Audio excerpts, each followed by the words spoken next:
Hi friends, అందరికీ నమస్కారం. Welcome back to Akhila edge news. ఆంధ్రప్రదేశ్లో ఉన్న రైతులందరికీ భారీ గుడ్ న్యూస్ని అయితే తీసుకురావడం జరిగింది. ఒక్కొక్కరి ఖాతాలో 2,000 నుంచి 4,000 రూపాయల వరకు అయితే జమ అయ్యే అవకాశం ఉందని అయితే మన ఆంధ్రప్రదేశ్ ప్రభుత్వం చెప్పడం జరిగింది.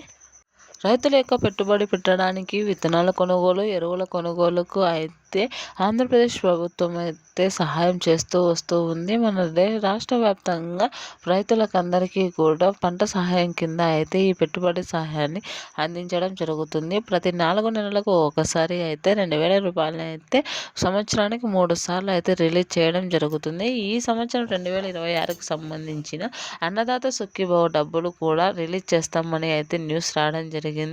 అయితే రైతులు దీనికోసం ఏమేమి అప్లై చేసుకోవాలి, ఏ ఏ పత్రాలు కలిగి ఉండాలి, ఎక్కడ అప్లై చేసుకోవాలి అనే విషయాన్ని పూర్తిగా చెప్తాను. దానికంటే ముందు మన అఖిల ఎడ్జే ఛానల్ని లైక్ చేయండి, షేర్ చేయండి, కామెంట్ చేయండి. అలాగే మరిన్ని మంచి మంచి వీడియోస్ కోసం మన ఛానల్ని సబ్స్క్రైబ్ చేయండి. అప్పుడే నేను చేసే ప్రతి వీడియో మీ వరకు చేరుతుంది. అయితే ఇప్పుడు పూర్తి విషయాన్ని అయితే తెలుసుకుందాం. ఆంధ్రప్రదేశ్ ప్రభుత్వం రైతుల యొక్క పురోగతిని పెంచడానికి, వారి మీద ఆర్థిక భారం పడుకోకుండా చూడడానికి అయితే ఎల్లప్పుడూ ముందడుగులోనే ఉంటుంది. ఇప్పుడు 2026కు సంబంధించి 3వ విడతను కూడా ఫిబ్రవరి నెలలో లాస్ట్ వారంలో రిలీజ్ చేస్తామని అయితే అప్డేట్ ఇవ్వడం జరుగుతుంది. దీనిని పంట సహాయం కింద వారి యొక్క పెట్టుబడులను పెట్టుకోవడానికి ఉపయోగపడే విధంగా అయితే ఏర్పాటు చేయడం జరిగింది. ఇప్పుడు దీనికి రైతులందరూ కూడా దీనికి అప్లై చేసుకోవాల్సి ఉంటుంది. సుమారుగా మన రాష్ట్రంలో అయితే అందరి రైతులకు అయితే ఈ అమౌంట్ అయితే చేరడం జరుగుతుంది. 22వ విడతకు సంబంధించి డబ్బులు రాని వారు అయితే ఈ సంవత్సరంలో అయితే వస్తుందని అయితే చెప్పడం జరుగుతుంది. ఇప్పుడు 2,000 అది రాకముందు ఉండే 2,000 మొత్తం కలిపి 4,000 రూపాయల డబ్బులు అయితే ఒకేసారి జమ అవుతాయని అయితే చెప్పడం జరుగుతుంది.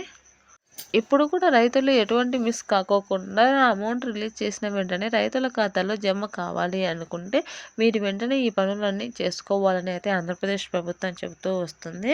ముందుగా రైతులకు అందరికీ బ్యాంకుల ఖాతాకి ఈకేవైసీ తప్పనిసరిగా చేయించి ఉండాలని, ఈకేవైసీ లేకపోతే అమౌంట్ పడదని స్పష్టత చేసింది.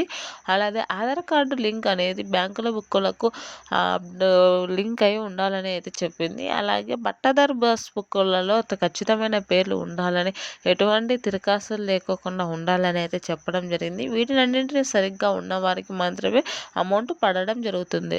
కావున ప్రతి రైతన్న కూడా మీ దగ్గరలో ఉన్న అన్నదాత సుఖీభవ సెంటర్లో లేదా సచివాలయానికి వెళ్ళి మీ యొక్క ఈకేవైసీని, ఆధార్ కార్డ్ లింకులని అన్నింటినీ సరి చేసుకోవాలని, ఫిబ్రవరి లాస్ట్ వారంలో రిలీజ్ అయిన వెంటనే మీ అకౌంట్లో డబ్బులు రిలీజ్ అయ్యేలా చూసుకోవాలని అయితే గవర్నమెంట్ చెప్పడం జరిగింది.